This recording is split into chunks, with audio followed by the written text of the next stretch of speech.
losses where if you just get stomped in a game, you have to look and investigate and find out where did it all go wrong. In a game where you were ahead for a significant portion, you can break that down and say, okay, the first part went fantastically. We just have these issues with the mid and late. We can fix those now and see if maybe that focus can bring us back where we want to be, especially for a team like GoldenGuardians that has been doing so much better in summer than they were in spring. Checking in on the bans now. I am already going to tell you, Zirene, I like that TSM has adapted. So many times I see these cookie cutter bans in draft. Like people are going to Christmas with grandma, just breaking out every different shape of cookie cutter you can find. But TSM decided, no, they're good at Heimerdinger. We should ban Heimerdinger. I like that. They'll ban the Kindred and the Morgana as well, while GoldenGuardians take out the Taliyah, the Nocturne, and the Aatrox. Yeah, and that means GoldenGuardians are going to have to go to something that's a little more, I would say, standard here. The Heimerdinger Fiddlesticks had been working wonders for them in terms of getting leads in games. The last time that they had to go a little bit more standard, it wasn't too pretty for them. Right now, GoldenGuardians are on a 3-game losing streak from Fox, Liquid, and Optic, but like we said, leads in the early parts of the game for them. It's just, they could have easily actually been 7-5 instead of 5-7. So TSM tied with GoldenGuardians with a sub-500 record right now, and like you said, they're making those adjustments saying, no Heimerdinger. We're not even going to give them the chance to have that really dominant bottom lane. And we see the Tahm Kench is kind of what's locked in for Matt here, which I would say is a sigh of relief for TSM because they don't have to deal with this oppressive bottom lane. At the same time, TSM's first pickup was the Zoe. Tahm Kench is great at denying some of the ridiculous pick potential that champion has. Somebody gets sleepy, all of a sudden you gobble them up. She's not able to capitalize on that. And something that I want to see here from GoldenGuardians is mithy on something that's going to blast Bjergsen in the mid lane on Zoe. I'm thinking LeBlanc, I'm thinking Aurelia, something that really does take it to this kind of trickster with an assassin that actually has true mobility versus the kind of pseudo mobility, the temporary displacement. If he goes with something like the Ryze, that's more of a standard team fighting kind of rotation pick here, and that's not mithy doubling down on something like the assassin or the counter pick. Okay, wait for it. They will. Yeah, they'll wait for it. I like that. Going with the Varus instead. They pick up a traditional strong laner instead of the new age strong laner in the Heimerdinger that was banned away. TSM grabbed the Braum and the Ezreal for their bottom lane of Zven and mithy. Yep, when things are looking dire, Zven will turn to the Ezreal just like last split. He lost his previous game on Ezreal, the Fly Quest, but this one he's trying to make it be a little different here. Ezreal Braum is quite a strong bottom lane, but the Tahm Kench Varus has a lot of damage, whether it's the lethality or the lethal tempo build with the attack speed, and the protection that Matt will provide him is kind of the big one that seals the deal here, right? Low mobility, you want to have something that can save you. And TSM will now ban out some of those champions that can do so well into Zoe. Yasuo, one of those that when you throw up the wind wall, this champion who's all about instigating you with long-range projectiles, wind wall does a wonderful job at shutting that down. He's also one of those champs like you talked about that can go so aggro on her in lane. Banning that away means Bjergsen won't have to worry about that as the GoldenGuardians decide to take Gangplank off the table. They don't want to have Hauntzer on one of those big bank carries. They'll make sure that he can't use that one this game as well as getting rid of the Rumble. The Rumble as well, a champion that seems to have been showing up more in scrims because it got a buff to the ultimate and some changes, but tanks I think might be the name of the game here for TSM and GoldenGuardians because the Trundle locked in, you kind of want to force them to play a tank top laner, steal some resists instead of having them play a GP or Rumble. Makes sense. There's a LeBlanc ban. I'm saddened because I want to see mithy on that into the Zoe. It's kind of the meta counter pick. Aurelia is also up there in terms of counter picks, but you have to be very practiced on Aurelia to kind of make her work in her weakened state. It looks like they will go back to the Ryze they were thinking about earlier. We saw them hover that one for a significant amount of time before locking in the Varus, and now they will make that lock in now for GoldenGuardians. Which ends up making it that if you were going to go with the Ryze anyway, it's better to just lock in the Varus, have them tax 2 bans, and then pick the Ryze. So GoldenGuardians in terms of draft order, that would make sense unless they were really looking at something like the LeBlanc counter. I feel like these are just bait hovers. Yes, they are. Absolutely. The Dr. Mundo, Cho'Gath, those are kind of what you're expecting here for GoldenGuardians and Lourlo in the top lane. Though the Gnar makes a decent amount of sense here for Hauntzer, but Lourlo could play something like the Camille into it. Final pick for TSM. What'll it be? Still need a jungler. The Gragas seems to be what they're leaning towards, and Grig will be piloting that one this game. Yep, Gragas gives you versatility in disengage and engage, so It makes it so that when you have a poke composition that has a Zoe and an Ezreal in it and a Braum. This team is hard to initiate on. Yeah, it's hard to initiate on, which means if Gnar gets ahead, turns into a, oh, I like that. Okay. Gnar turns into kind of a split pusher, and then everybody else can disengage. But another counter pick besides Yasuo, besides playing like the Camille into the Gnar, the Kennen is one that had popped up as well. We saw Flame play at the AP Kennen. It's gained a lot of traction, especially over in Korea, as a really good team fighting top laner here. We saw, for anybody who might have missed it, there was a play, I think it was earlier this week, from Thal, who made an immaculate flank on the Kennen, managed to catch out multiple people in one of the games in the LCK, and that's kind of the dream for Kennen, that giant slicing maelstrom into multiple people to set up the teamfight potential, because if you do get a teamfight where you catch a bunch of TSM in that slicing maelstrom, and then you can follow it up with the Varus and the Ryze, GoldenGuardians are packing damage, Zirene. Oh yeah, and Kennen can pretty much slice a team completely up. Once you get on something like the Zoe or the Ezreal, you can actually lock them down very quickly. Not to mention, it is actually lane dominant here into the Gnar. It does a great job in GoldenGuardians. They're constantly, I wouldn't say innovating, but they're constantly throwing those curveballs. The Heimerdinger being one of the first to practice it. The Kennen here being kind of the second person to bring it out in the NALCS. It's really kind of making it hard to prepare for this type of team. At the same time, though, there are so many disengages on TSM. GoldenGuardians has to make sure they're coordinated. They have to make sure that everyone's on the same page when they go for this initiation. Because if you botch it, if you try to go in and the Kennen can't quite find the flank he needs, or maybe Deftly whiffs the chains of corruption, you're just at the mercy of Zoe and Ezreal. Yep, and one of the worst things to play against as the Kennen is a Gragas. Ult you out, he'll body slam you, ult you out almost every time. Having that long range makes it, or long range disengage makes it very difficult to actually get in. And Lourlo, it's gonna actually not be a Kennen that's focused on the AP build. It looks like he's got press the attack and he's gonna go for damage here in flat AD and potentially going for an attack speed build. So this will be more of an AD on hit Kennen. And from Deftly's look, it looks like it's gonna be a Poke Varus to kind of match the Zoe and the Ezreal. We have seen Poke Varus a couple of times already today. He didn't exactly have the effect that the teams were hoping for from him. It turned into more of one of those big scrappy type of team fight games where Poke Varus doesn't really shine, as mithy forced to flash very early. TSM getting a free summoner spell from the GoldenGuardians mid lane. Off of some early aggression there, and that's mithy landing a Q. And you can see they're just walking up, making sure that they can get these wards down and control that area. But the flash onto mithy. Bjergsen, he's been kind of invisible this split. It hasn't been a split where people are even talking about him as one of the strongest mid laners. All right, let's go ahead and check in. We got a sideline report with Avali and Xpecial now that the draft is completed.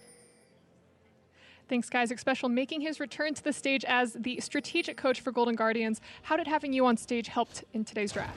So most of my job is to prep the main coach and the rest of the players before the game. So on stage I don't have to do as much, just little reminders for the guys and just, you know, give them good luck. Anything to look out for from TSM today? Hopefully they don't start the resurgence today. That's my goal. And honestly, our guys are playing well, so I'm just gonna root for them and they're playing well. Thank you and best of luck. Back to you guys. We saw him smiling a whole bunch on stage. It looked like he was pretty much only chiming in when he had to, and it looked like he was just upping the spirits of the team simultaneously. But hold on, Grig. Gonna see Contractz trying to sneak this one away, but he's gonna say TY for leash because Grig has smite and Contractz doesn't. It's pretty easy, but is Grig aware of that? Probably not. To not be because of the fact that he's being wouldn't careful about Contractz trying to steal that one away. Blue's gonna be pop very low, but there you go. Take a swig, bonk the blue. Easy buff there for Grig. Yep, and that means that the Scuttle Crab, because Bjergsen's here and mithy has no flash, is probably gonna go over. Both these guys are going to have smite up around the same time here as well. Ooh. Yeah, it's the top priority. It's the fact that the Kennen is actually able to push the Gnar out, and that the Gnar turned Mega, so. But Grig will be able to go to the bottom side and grab the other Scuttle Crab, so it's not like the world is ending for him just yet. It's not like he lost both crabs. Yeah, that's true. I hate that when that happens, though. Losing both crabs is a GG go next type of experience. Oh, wait, they're both pinging on it. Contract's gonna get there He first. will lose both crabs. Yeah, he will. He'll lose both crabs. Okay. But I don't think it's as extreme as what you said with the GG go next. This is the jungling mentality. This is how you jungle. You've got it. It's all your about the mentality? crabs. It makes a lot of sense. We can't all have strong mentals, Zirene. Bjergsen getting a nice drowsy down onto mithy. Finds quite a lot of burst there. And remember, mithy doesn't have flash, so next bubble that lands, mithy's going to have to burn that cleanse and get out. Or it could be a body slam flash here from Grig to set up Bjergsen. Grig makes this one happen. Could be an easy kill. Contractz also going to be hanging around here. Bjergsen wants to find some damage. Battlestar not going to find the mark. Drowsy does go through. Grig thinks about it, but as soon as he sees Contractz, those thoughts stop. Yep. Probably because the Trundle will do a little bit better into the Gragas if they actually get up close. Gragas will do a little bit better, though, if they keep themselves in range. And Matt, ooh, he's going to gobble mithy. The Devour brings mithy closer to the rest of the GoldenGuardians squad on the bottom side, with Deftly there to provide some damage. However, mithy still has enough to get himself out of that one. That's way better for Deftly and Matt. They get to keep those potions going. And it's actually interesting because we've seen Doran's blades, we've seen Doran's shields, rings, etc. It's a corrupting potion start for Deftly in the bottom lane. He is all about sustain and just winning the lane phase. And that's kind of been Matt and Deftly's MO all split. They've been playing for lane over and over again. The mages kind of speak to that, just having this dominant bottom lane with corrupting potion as well as the Varus and the Comet. They're going for lane priority, and it's been working out for them all split long. Yeah, they've got the 36 to 26 CS advantage so far. They're taking control of the lane. He's got 2 potions left, too. A lot of poke can come from that. And Grig is just constantly trying to force encounters with Contractz. He wants to PvP He's got early smite in the over jungle. him, too. He wants to steal that one away. Contractz will be taken down rather low. And Grig says, all right, now I can take the rest of these Krugs for myself.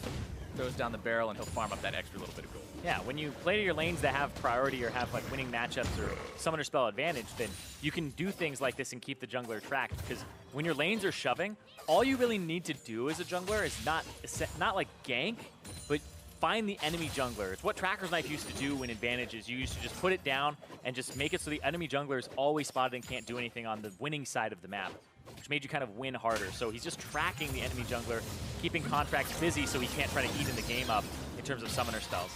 Oh, Bjergsen's about to get a lot of damage out of that Paddle Star. Every sleepy trouble bubble that lands is trouble indeed for mithy, who does have his flash back up now. Clin's still available too, but when you lose 2/3 of your health like that from a single encounter, it's still just so rough to deal with this Bjergsen zone. Yeah, mithy, like you said, has the flash, has the cleanse, has the tier. He's out of potions already. Ooh. The Tahm Kench assist is always great. Good exhaust there to land the bubble, and that forces the cleanse. mithy recognized he was going to be taken either low or just completely out if he did get hit by another maximum range Paddle Star. Bjergsen with the electric, he could have had a lot of extra damage to pile onto that one here too. TSM up a couple hundred gold early on into this game just from the passive advantages they built themselves in the lanes. You can see the Gnar slightly winning in terms of farm up there in the top side. Bjergsen one ahead in mid lane, but that's really not much worth commenting about. But TSM is a team that, I mean, Bjergsen said it best in that tweet that we looked at before the game started. If they want to turn things around, if they want to be the team that everyone expects them to be, this team that has built their brand and their legacy on being the best in the NALCS, it's time to flip that switch. Oh, this is a feels bad for junglers type game here. Contractz base deck. Oh, Contractz gets a little bit too close. Oh Wants to go for the blast code. If he gets out of it. Bjergsen flash. And they still manage to make this one happen. It's first blood over to Bjergsen, but it's still going to be 1-for-1, jungler for jungler. mithy wants to make the collapse here onto Bjergsen as well. Lourlo expended both summoner spells as well as ulti to make that fight happen. They won't be able to chase Bjergsen down, but they'll settle for the 1-for-1. Rune Prison down onto Bjergsen. Sleepy Trouble Bubble goes through. Oh. I was saying it feels bad for junglers in this game. I meant it was because he was the same level as the support, but it's even worse because both the junglers just die and don't get to cycle their jungle or anything during that time. It's like, I didn't mean it like that. Both of them, you don't have to die like that, guys. Like, they're all fighting over this side of the map here.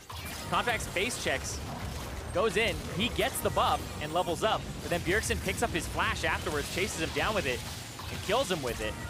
And then Lourlo comes through after using the flash ultimate and gets the kill onto Grig there. And so junglers are sitting at like level 4, They're same level as their support. It's like really far behind, but they're going to start catching up once they get to cycle their jungle and once kind of this mayhem slows down, because invading at this part in the game, when you don't have that vision, you really do have to go off advantage. People get stronger and stronger with items, and it really does become a little bit more difficult to kind of keep doing that. Early in the game, it's small incremental advantages, and there isn't as much wave clear, etc. So, not quite what you were looking for with the Mega Gnar. Hits Lourlo for about 100 damage, not much more, but you talk about people getting stronger, Zirene. Worth noting, both those kills went over to the mid laners in that fight in the jungle. So the guys that you need that extra money on to make sure that they're getting those big power spikes on time are exactly the guys that received it today. Bjergsen on the Zoe has the lost chapter, so he'll be able to keep that spamming up the mid lane as Contractz starts to clear out some vision, gets into a fight one-on-one with Grig, and one-on-one-ing Trundle is not something many champions can do. Contractz now backing himself away. Did he step on the trap there at the very end as mithy now comes up here as well? TSM finds their collapse and punishes GoldenGuardians. I don't know what to say about that one. The Zoe. Yeah. It was it was fading away, and it just like he stuck his toe in it. We'll see what happened there, because I didn't see it still on the ground. Well, quite honestly, I was like, wait a second, yeah, it fades out, and then there's still like I want to say like a 1/10 of a second where the thing's no longer there, and you can still like pick it up. Like it just looks a little weird because you think it's fading and it's no longer active, but as it's fading, you can still pick it up. So let's see here. Okay. Like, doop, yeah. That was even before it started to fade too. So that's actually even stranger. So he walked into it, trying to dodge, and got himself killed. Stepped a little bit too close. Unlucky for the GoldenGuardians, as now they find themselves down 1-2, about a 1,000 gold deficit between them and TSM, and Bjergsen again contributing to these kills. It was mithy who got the credit on the last one, so not really the guy that you want to set up with the extra early economy influx, but hey, getting the kill is exactly what TSM wants to do. One of the biggest criticisms for this team has been, when are they going to do something? Early, especially. Yeah, this is a team that seems to just wait to scale, and then we're good enough players, we're a good enough team that will win in the late game. And that hasn't been enough lately. The idea of just not having someone to say go is plaguing this team. Yeah, and for that kill in particular, that was one where that looked pretty, I would say, classic TSM, where they're reactive, because that was Contractz invading with level 6, pushing Grig out, and then they countered off Bjergsen's pressure. So it was kind of playing around mid lane, classic TSM from old, and playing reactive. You try to make a move, they're just stronger, and then they collapse. But it was a big misstep from Contractz at the same time. But I like what you said about them being active, because that invade is what kind of prompted everything. Because Contractz would have had his flash if it wasn't for the earlier invade. And I mean, it looked like it was going okay for Contractz. Obviously, he was bonking Grig pretty hard in that 1-versus-1, but not really any real kill potential there as we talk about kill potential. I love that where you're just saying, all right, use the cleanse. I dare you. And they're like, no, I'm not going to use the cleanse. And they're stubborn. I'm like, well, then you got a back bar. Goodbye. See ya.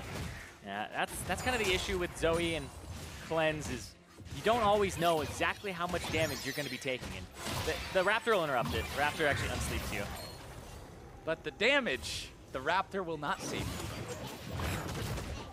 The Raptor can only do so much. No, I mean, maybe he could block for you, it's buddy, but nope. I don't know. He was pretty close to that Raptor. I think he was still going to get a paddling even if the Raptor was a little bit in front of it. That's true. That AoE, redemption here on Bjergsen. Calls it down just to use it like an extra artillery cannon. Hey, Mickey, welcome back to lane. That's a real nice health bar you got there, but I'm going to need to mess with it a little bit. Oh, my God. Yeah, and Bjergsen's at the point where he can actually just one-shot the caster minions, so he's at a really good point here for Zoe. Oh, my. Did he emote there? Wow. Are they? Can they? I'm pretty sure you can. Yes. All right, Shelly summoned up in the mid lane, ready to charge, take down this tier 1 turret. Hey. And that is turret first blood for the side of TSM, up almost 2,000 gold. 2,000 gold, 12 minutes in off Bjergsen's pressure. It's something we haven't really been seeing too much this split, is Grig playing around mid lane. But it's how kind of TSM, I mean, for God's sakes, they're named Team Solo Mid. Like, playing around the mid lane is what you would expect, and it's been that way for, a few years. Just kind of fell off in the last year and a half, I would say. And now Bjergsen on this Zoe really kind of showing Mickey that he can't even get it in anywhere in this lane. They aren't playing to the side lane. They aren't playing to Mountain Drake or anything like that. This is ward up for mid. Look at all those wards around it and just play off of Bjergsen. And this is, I want to go back to what you talked about in Champion Select, because you said you wanted to see a champion that can really pressure the Zoe. Something that can jump onto her, make it so she's got to really respect her positioning because she doesn't have a true escape mechanism. As bottom side, Deftly looks to go in onto the TSM bottom lane. Quinn's already going to be used. Mithy trying to get himself away from this one. Zven still going to be taken incredibly low, does get beaten down. Mickey grabbing the kill onto that one. Mithy falls now as well. GoldenGuardians find him 2-0. And if you can't go through Bjergsen, you got to go through the side lanes. They all go to the bottom side. That is 4 people strong. Lourlo on the top by himself, and Bjergsen's going to roam. Try and make something happen here. Misses that. Hits the Drowsy. They want to try to make this be a big hit as Lourlo tries to go in with the slicing Maelstrom, but remember, this isn't an AP Kennen. He's not going to have a stopwatch sitting there. He just gets deleted before he can find the stuns. Yep, they do get the first turret though, or sorry, second turret of the game. The first one went over to TSM in mid, and now they've cracked it open because Bjergsen had that mid lane down, and so he got to have priority on wherever he wanted to go. Right here, I like this from Mickey though. This is actually a really good realm warp from him. Deftly with the arc flash, Mickey setting it up so Contractz and him both go. The Q and then the root after the E, just rooting for 2 seconds on Zven, so he can't really do anything there. And then they just pick up both of the guys in the bottom lane. And this was, Lourlo's gonna flash, he has to flash the bubble. It's very hard too. Something that, oh yeah, the flash R, you're not gonna stun him that quickly. It's an application every few ticks. Yep, no counter stun there, no time for the TP to come through. So Lourlo gets dropped, but I hear a Tahm Kench. And now we see him. TSM, they've got their bottom laner in some trouble. Zven's going to be taken very low, taken down immediately. Grig still looking to finish off that Mountain Drake as Mithy has to flash over the wall. Did not blow the summoner spell in the previous fight. Still has it to escape this one as Mickey barely escapes in his own. Do we ever see Mickey when his health isn't at 300? I feel like Mickey's in a horror movie right now. Yeah. Except it's like you're watching a Jason movie and he takes off the hockey mask and it's just Zoe. You're running around like, oh God, like is he here? Like you see the pings on the map, like he could be here. The scrying orb comes out. Yeah. Oh God! Instead of the stomp, stomp, stomp along the ground in the distance, you just hear a hop and a skip and a jump and some little twinkle noises. This champion, the true stuff of horror, as absolutely. Bjergsen has a 2-0-1 scoreline in this champion. He's participated in all 3 of the kills his team has found. He's got Luden's Echo and Sorcerer's Shoes, probably going to go for that Oblivion Orb next and just continue along that one-shot path. But the thing is, like Mickey, he's got Archangel Staff. He's almost at his Seraphs. Like he's got Merc Treads to kind of deal with the sleep, and he's got more magic resist coming. He's just like, just get this away from me. Just stop it. Not gonna happen. Trying to shut it down. Not going to happen. This is, and again, okay, let's go back to that point that I mentioned earlier that you were talking about in Champion Select with, I want to see them pick something that really hard counters Zoe, because against Zoe, you've got pretty much 2 options. You either pick something that counters her, or you just have a bad time. And Mickey didn't do the first one. So now he's having a bad time laning against Bjergsen. He's done a great job of keeping up in terms of farm, but as we've seen from their interactions, there's very little he can do. Yeah, basically Bjergsen has the pressure, and Mickey has to recognize the opportunities where he goes, there's no way I can actually match him. I'm going to lose like half a minion wave, or I'm going to go roam before. Because if Mickey wants to make any proactive roams, he has to ditch the minion wave before Bjergsen gets to it, because Bjergsen's going to clear it. Yeah. So he has to kind of just give priority over and try to make a play happen. He's done that twice so far on the side lanes, and now they're trying to split the map. But they're trying to split the map now. So GoldenGuardians are saying, we're going to 1-3-1 and get Mickey away from Bjergsen.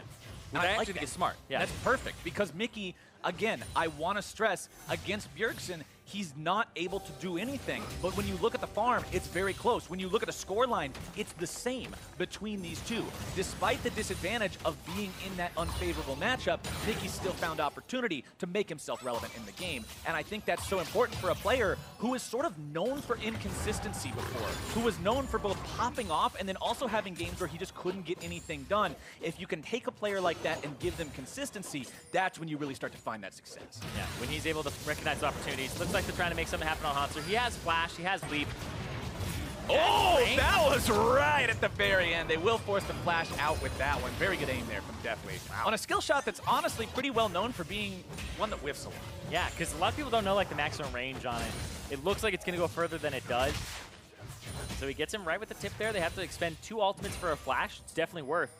But they give up pressure on the top side. Bjergsen is collapsing as well with a cleanse. There's 4 people strong in the top side. They're saying, Mickey, Bjergsen goes right back watch towards out. though. He's got some farm he needs to pick up. Mithy will hang around with Zven to make sure he's not in too much trouble here.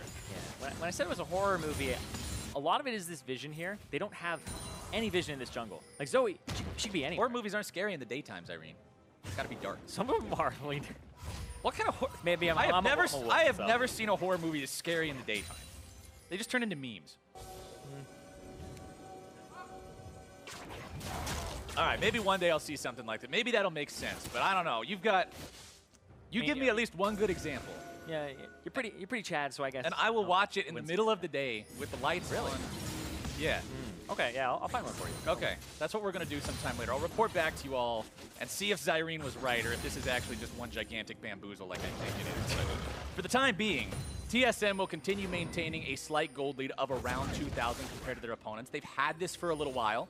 They haven't been able to build any more out of it, and now GoldenGuardians will look to make the play underneath the tier 1 turret of TSM, but Mickey's going to be delivered straight into the waiting maw of damage as he's shut down by Zven, and GoldenGuardians aggro is immediately going to be turned around right back on him. Contractz and Matt trying to get themselves out of this one, but Bjergsen's in hot pursuit, and the damage comes through the paddle stars like a howitzer and blows them right off of the map as he'll continue providing even more damage now down onto Matt, who tries to walk away from the trap, does manage to sidestep it. Thick Skin's gonna block up that paddle star, and he'll get himself out. Now the Grig is coming around from the side. Oh, he just smites him like a minion. Man, I feel so bad. He's like, I'm dodging everything. Dip, dab, dodge, boom. Gets out of the way, just navigates everything, and then it's like, dead. Yeah. Chilling Smite is the sup smite. That's why I like it. It's the anticlimactic ending there for him, but see this Mithy, great ultimate there. Catches Mickey in his tracks, gets the stun on him afterwards, and then they're just able to pump damage into him as Hauntzer arrives. And Bjergsen's there too. He's 5 men strong in the top side. Bjergsen got to pick up the flash, use it after the paddle star is thrown backwards, and then he's going to be able to just pick up another flash. Flashes after. And then he uses a real flash here. The 3 flashes in that one. A boop, boop, womp. There was an Ezreal ultimate too. That was fast to pick him up at the end. Really wanted Matt to die, but honestly, that was another one of those plays. We talked about the first big play that TSM was able to do, turning things around onto Contractz, right? When he tried to invade at level 6, saying, oh, this is classic TSM. They're punishing their opponents for being too aggressive. What was that? That was, again, punishing GoldenGuardians for trying to force something way too hard. Yeah, if TSM plays against a team that struggles later in the game or in mid parts of the game, they usually find some success because if they're going to make proactive moves and TSM have a lead and the other team's saying we have to get back into it, TSM loves those moves because all they have to do is collapse and react. And that's been one of their strengths, is just reacting to teams that are aggressive. But Contractz taking a nap. Task knocks him right back. The damage continues pouring through. Subjugate will keep him alive for an extra second longer. Hauntzer grabs the kill into Lourlo off screen as Bjergsen goes on a rampage, getting the kill onto Contractz. 2 dead on the side of the GoldenGuardians. Hauntzer now looks to escape the collapse from the GoldenGuardians bottom lane. He'll go underneath the tier 1 turret, and the Tahm Kench tongue seals his fate. Yep, they get that kill, but Hauntzer got one, and now, meanwhile though, Bjergsen and the rest of the team on the Baron right now.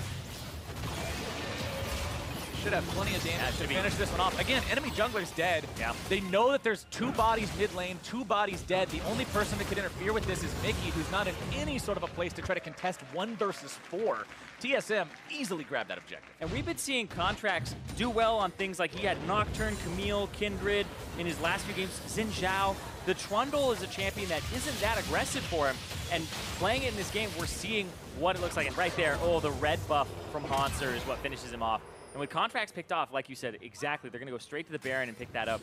Contractz has struggled in this game. Normally, when I've been watching GoldenGuardian games, it's been everyone is struggling a little bit, and then Contractz is the one who's doing well. And he'll take that lead to bottom lane, and then Deftly and Matt do well. Here it's been everybody's kind of doing well without Contractz being involved too much, but he's the one who's dying in these fights. He's the one who's getting caught now, and that's 2 times in a row where he really is kind of getting the short end of the stick in these engages. And right there, he kind of just wandered into territory where they didn't have any kind of business being there. And on this Trundle, those mistakes are even worse because no flash and no mobility. Once you're caught by these champions like the Gragas or the Braum, you really are just locked down and you have to kind of waddle away or hope that your team is close. Here's the test for TSM, Zirene. This is where we'll get to answer some questions about this team. We've talked about how GoldenGuardians have sort of played into their hands so far, but now's your chance. You've got Baron for 2 minutes. This is where you say, okay, we've learned how to put the pedal to the metal and take advantages, build those, snowball those, find something to do and make a call, which is what everyone wants this team to do. If they can accomplish that here, I will see that as real improvement. Yeah, I think TSM, like, honestly, I feel like they almost have this game in the bag because they're 8,000 gold up, and composition-wise, the poke that they have, there isn't really a really good tank to kind of take the brunt of the damage, stand in front of these 2 penetration item Zoe Qs that are coming out. And the split push isn't working either. So we talked about like a big AP Kennen ultimate. It's a AD Kennen that doesn't even have priority over the top lane. I believe Lourlo is 2 levels down. Correction, he is 3 levels down over Hauntzer. Oof. So he's not winning the split push. He's losing it by 60 CS. And so all kind of the win conditions for GoldenGuardians are being locked out here. It kind of comes down to mithy and Deftly having enough damage.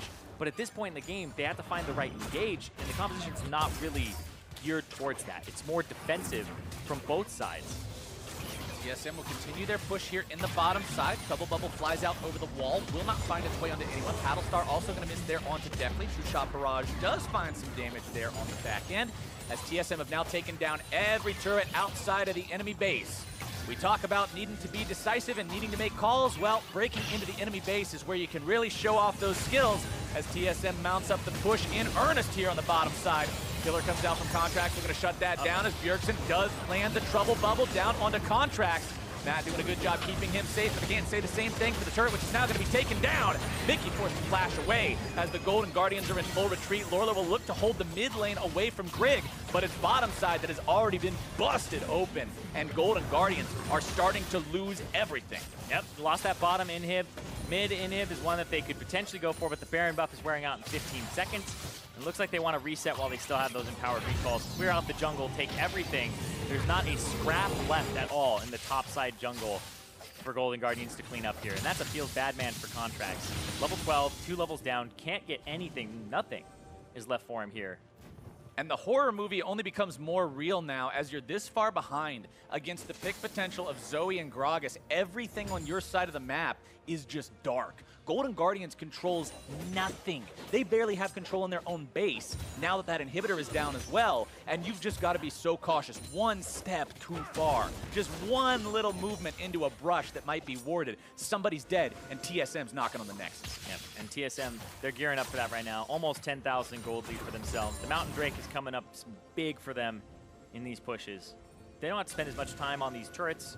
Middle and top, they're going to just kind of janitorial duty on these waves, shove them out, and I feel like they've already got their item spikes that they need and want. And there's nothing coming up for a while, so yeah, they get to just focus on pushing and controlling vision. So right now, it's control mid-wave, control scuttle, control the top side jungle, and get wards down there.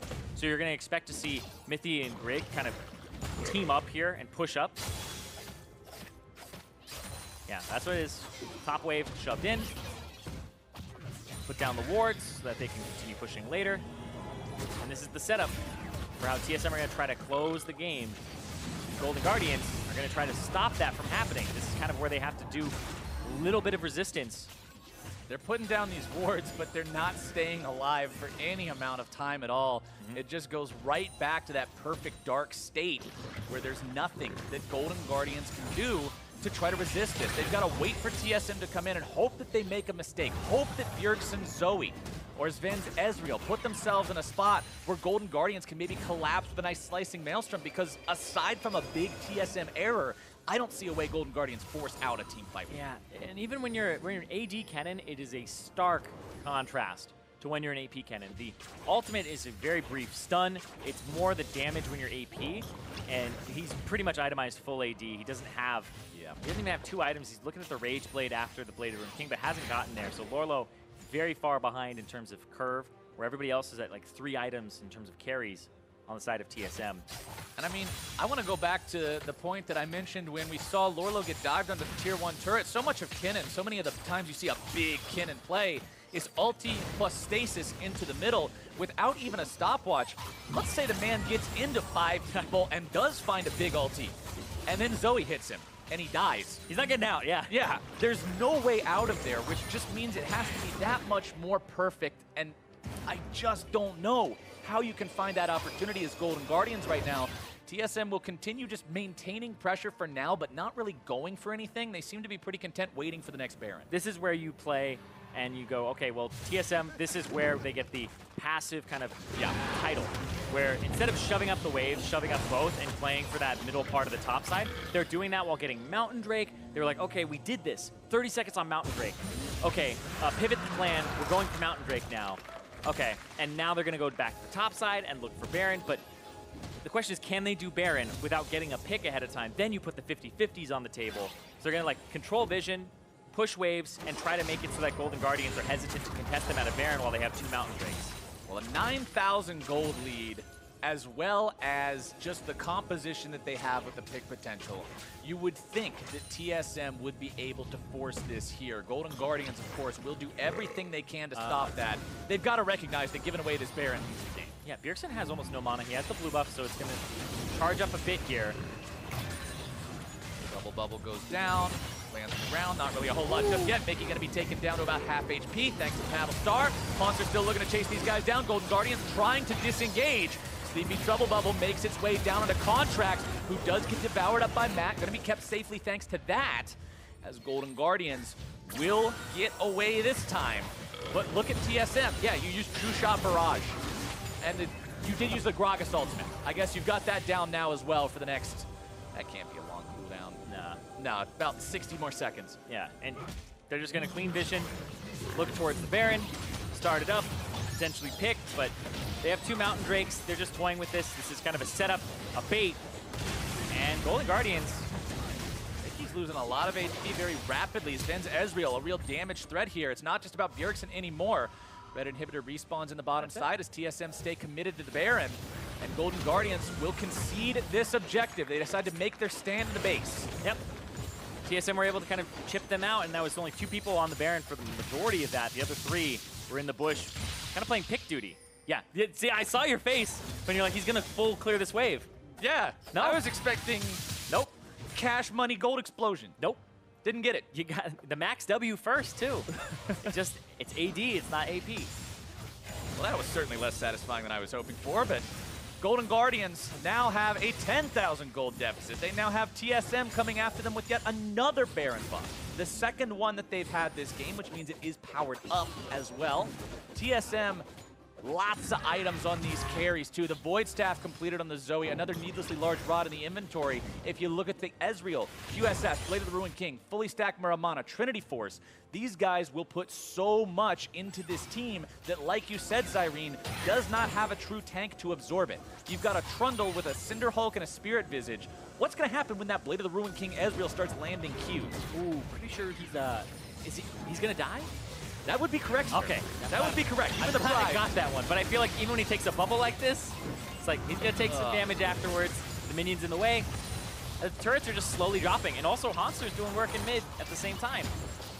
It's what you mentioned. The split push situation does not favor Lourlo, only having just completed his second item with the Ginsu's Rage Blade, trying to deal with 3.5 item Gnar that now has a Bramble Vest as well, so Lourlo can't get a lot out of his lifesteal. Yeah, he's had that Bramble Vest very early too. As soon as he saw that the Blade of the Ruined King was what was coming through, so he just shut down Lourlo right quick. TSM, they want that inhibitor. GoldenGuardians can't get anywhere near it. Contract's going to be taken down to 1/3. Inhibitor already gone. Inhibitor turret mid lane also out of there. Remember, the bottom lane inhib has respawned, so TSM still have to knock down 2 more to totally control everything on the map. GoldenGuardians give up number 2. You practically have to fight for this one, Zirene. Yep. This from TSM has been a controlled, methodical, slow game once they got a lead off of Bjergsen in the mid, playing alongside Grig and invading a little bit. And this, for TSM fans, is kind of what you want to see, where it's like, oh, no risk of a throw. Even though it's slow, they aren't putting themselves in this gigantic... It's granted, it's still that passive playstyle, but it's one that's more pressing as opposed to lofty, I would say. Lofty. Yeah, just kind of sitting around or aloof. Head in the clouds, just having a good time. Yeah, kind of letting the game happen. TSM are saying the game is happening to GoldenGuardians right now. We are the game. Exactly. TSM. as now they've got themselves a spot where you would think that the next push is the end. 45 seconds remain on the Baron buff. By the time they get in position and actually near the enemy base, that will likely be completely worn off if only a couple seconds remaining. So they should not need it, however. Yes. When you have 2 super minions in each lane, when you have such an incredible gold advantage, you need to be able to close. And they're all pretty much synced in terms of all those inhibitors died at about the same time. 1, 2, 3, straight from the top to the bottom. And I don't feel like you need a third Mountain Drake to end the game. Now, granted, I am not TSM, so they may feel differently than I do. But we'll see what they decide to do in this next minute. I feel like this is one where you just full court press 5-man in the lane. After kind of grouping, after kind of like pushing one lane, you can see Zven is the one pushing mid because he's safe on the Ezreal, has QSS, has flash. Easy to kind of maneuver, and you just push mid and you push top, and then you just try to go for the victory here. There's only 2 turrets in your way, and you have 2 Mountain Drakes. I want to point out something really important there. Bjergsen's Luden's Echo was super useful because all he had to do was slam the Paddle Star into a minion near mithy to pop the Banshee's Veil because the Luden's proc would do the dirty work for him. A nice Sleepy Trouble Bubble down into mithy, going to immediately force out the Devour from that. Nexus turret number 1 is already gone. GoldenGuardians have to pull the trigger immediately if they want to stand any chance fighting for this Nexus. It's already going to be exposed. Lourlo's able to find an ult, but it's not going to do anything. The health bar's not even touched. GoldenGuardians will be eviscerated on the stairs to their own fountain as TSM will push straight for the Nexus. They'll finish them off at the very end. The resurrection coming through. Guardian Angel going to be proc, but TSM take the win. A much-needed victory there for TSM. After dropping into FlyQuest and Cloud9 and having an 0-2 week, they bounce back against GoldenGuardians. And it was very TSM favored from start to finish ever since Bjergsen started getting rolling. He's kind of dictated the pace of the game with his Zoe. 1, 2, 3. It wasn't flashy.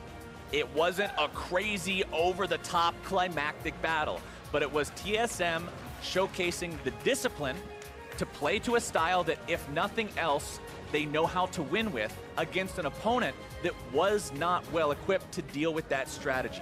I want to go back to draft as well. I cannot praise enough putting the cookie cutters back in the drawer because banning that Heimerdinger against a team that has found so much good work with it, I think was great. It put GoldenGuardians in a spot where they weren't comfortable. It made them force plays, and those forces played right into TSM's hand. Yeah, and they first picked that Zoe for Bjergsen. There was the Trundle, and then also the fact that they picked the Varus and Tahm Kench, and there wasn't really the mid lane counter pick.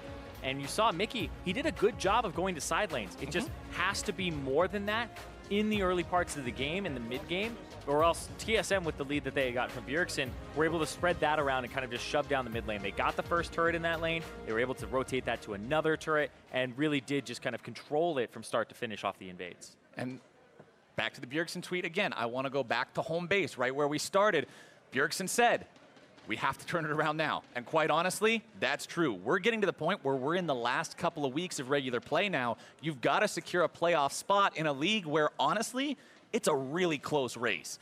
Every single win, especially up against a team like GoldenGuardians, which, remember, coming into this game was at the exact same match record as TSM, is so important. Yeah, and 5 and 7, bottom of the standings is what you're looking at there, because Clutch were there at the bottom with 4 and 8, and so, or 4 and 9, I believe. And so now you're going, well, we don't want to fall down. We don't want to stay at the bottom, because if GoldenGuardians leapfrog you, those standings are still relatively close. Only 6 teams make it to playoffs, and now they have 5 more games to play. So everyone does matter so much. And for TSM, it's not just about getting the win to make sure you're in the right spot for the standings, too.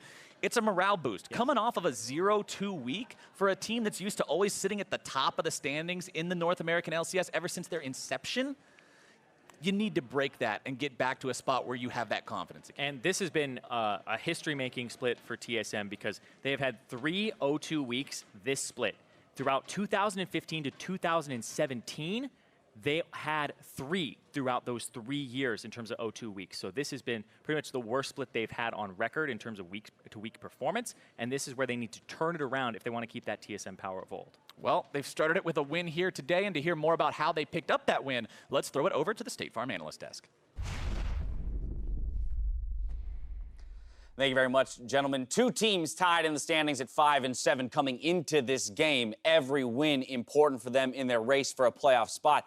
TSM, though, the team to come out on top and be victorious, they had said themselves, it is now or never. And this game felt a lot more like now than never. Yeah, and it looked like a classic TSM game, and I know we sometimes overuse that statement because it's not just the draft or it's not just the passive play style. The TSM that has been good actually has good solo lane play, and that's what catalyzes their game. And I think that's what happened here. We saw Bjergsen pushing up mid a lot, and we actually saw Hauntzer pushing up top lane a lot, and they generated advantages. Yeah, and I think it goes a little bit back to the draft. I mean, look at Hauntzer's 4% this game. This is when he gets counterpicked. And insane. He has insane forward percentage this game. And this is, I went back and watched it, and there was just no trading early on by Lourlo to pressure. He ate a lot of boomerangs, which is well played by Hauntzer. And then even though there was a lot of vision control in the first 4 levels for the Kennen, didn't amount to anything, and then once Hauntzer got control of the lane, he never gave it up. Yeah, and specifically a lot of TSM's problems this split, the summer average there for Hauntzer is below the average of top laners by a pretty wide margin, and so is Bjergsen in the mid lane. And I believe both of those guys had very high percentages this game, and that's a small part of winning the game. You can be pushed up and get ganked. Right. You can be pushed up and not apply any pressure, but they were kind of doing both this game. I would actually argue that in this game, it's actually a pretty huge deal that your last pick counter pick that's supposed to win the matchup and set you up for a 1-3-1, falls 30 CS behind and is then under his turret for this whole rest of the laning phase is actually a disaster. It's one of those things that's like, oh man, it wasn't a 5-4-0 bot dive ace, but like, that's your whole game plan falling apart in front of your eyes. And Right, but kind of shoring up your point there, Jat, the idea that, oh, once again, the summer average being low for Bjergsen, but in this game, more than doubling what his average had been in terms of forward percentage. It also, to me, kind of keys into this idea that if we talk about TSM as always being the reactive team, the very passive or reactive play style that they play, well, if you've got forward percentage, it also means or suggests to me that you have lane priority in which you can actually go help and be reactive. Right, I think that's the big thing is when we say it's classic TSM, it's the same game plan that we expect out of them. Strong solo lanes, and here there's a play being made on this bot side. The other team is actually the one pulling the trigger, but Bjerg cancels his recall and instead decides to go roam topside. And this is why that fact that the counter pick was losing is so big to me, is because, all right, your play works on the bot side. Your Kennen should not be stuck underneath his turret getting dove here, and that's a big problem and a great punish by TSM, the fact that they did not just recall and go for the overly passive play. They reactively went for an aggressive play. And they also executed the dive properly and burned Kennen's ult and flash. And if we compare Bjerg's sequence damage. of play, Bjerg was insane this game on Zoe. Small aside, I actually thought Bjergsen played Zoe a little differently than other players were. How so? Other times I see a lot of Zoes land a very long range sleep and then go too much for the max damage on the paddle star and miss the sleep or miss the paddle star by a fraction. I almost never saw Bjergsen miss his paddle star, and that was with short, quick paddle stars to catch the very end of the sleep duration. Right. Or to have just enough range to get it there. Not It was maximizing really the good. damage, but maximizing the accuracy of it, and therefore being able to force people out and keep control of the game. Yeah, but the other point I wanted to make about this game speaks off that replay. The last time GoldenGuardians beat TSM, and one of the best things GoldenGuardians does as a team is 4-man bot dives, right? They crushed TSM with that last time.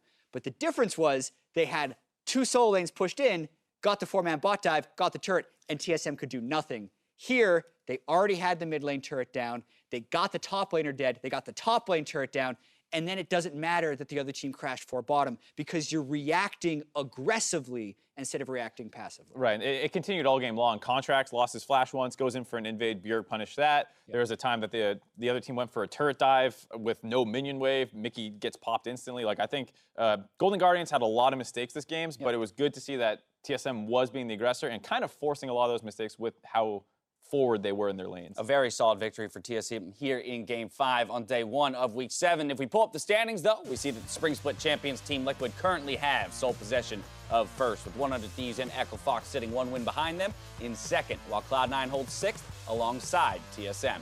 With his win today, though, Sneaky becomes the first player to hit 200 regular season wins in the North American LCS, and he's done it with a 67.6% win rate.